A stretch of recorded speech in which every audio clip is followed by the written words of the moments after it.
ada informasi yang beredar di luar sana bahwa lurah-lurah itu dijanjikan untuk diberikan waktu memerintah selama 9 tahun jika memenangkan pasangan calon yang sedang berkuasa, Bos. Nah, kalau kita misalnya merujuk dari yang tadi untuk memonitor, mengevaluasi proses pemerintahan desa sampai 9 tahun. Bro, bayangin, 9 tahun kepala desa itu yang tidak disukai oleh rakyatnya.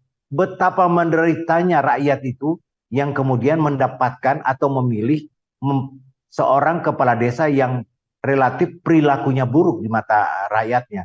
Jadi 9 tahun yang dijanjikan oleh rezim yang berkuasa untuk mendukungnya, itu waktu yang terlalu lama dalam arti menyiksa rakyat di level bawah yang tidak sependapat atau tidak suka pada seorang kepala desa itu. Gimana, Bro?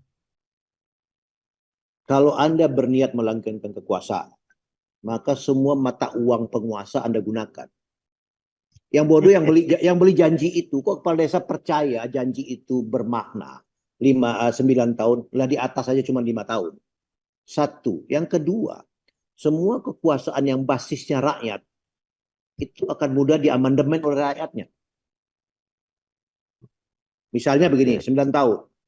Tapi kalau tiba-tiba sebelum 9 tahun rakyat protes diturunkan, bisa. Secara politik bisa. Bisa. Jadi maksud saya, maaf ya, yang tidak mau berpikir kritis kepala desanya. Kok Anda mau makan janji yang sebenarnya kalau dalam bahasa bank, ini nggak liquid barang ini gitu. jadi dia membeli mata uang yang tidak laku, Bos. Dengan aset laku, aset lancar. Iya, asetnya mahal, dia jual murah. Itu satu. Yang kedua, itu kan jadi salah satu kotak pendekatan mencari dukungan. Tapi di sebelah sini Anies mengatakan, Bapak Ibu rakyat Indonesia, Anda yang punya negara ini, Anda harus ikut menentukan arah negara. Itu lebih besar jumlahnya dari kepala desa kan. Jadi saya tidak mau presiden begini, saya tidak mau 9 tahun. Semua itu selesai, Bos. Cuman buat saya masih ada orang yang termakan janji itu. Buktinya masih ada. Jadi selama ini itulah yang membuat berpanjangnya umur penyimpangan-penyimpangan. Karena ada yang mudah diperdaya.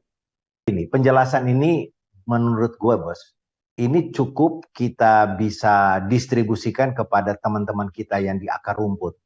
Bahwa janji politik atau janji rezim 9 tahun itu adalah sebuah janji yang perlu digugat sejak awal oleh seluruh anak bangsa, seluruh warga negara yang ada di kampung manapun, di kelurahan manapun, untuk tidak menerima itu.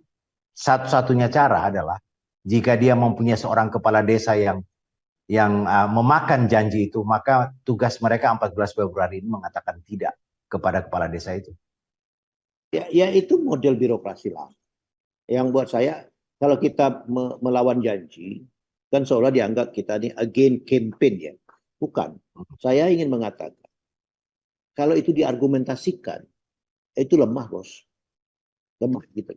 Jadi kalau kita menganggap Anies lah yang menjadi motor penggerak perubahan, dia datang ke kampung-kampung, menjelaskan ke masyarakat mengenai Anda lah pemilik saham Republik ini, Anda pegang saham.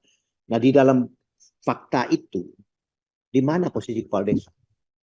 Gak ada, Bos, ini pemilik suara ini. Paham gak?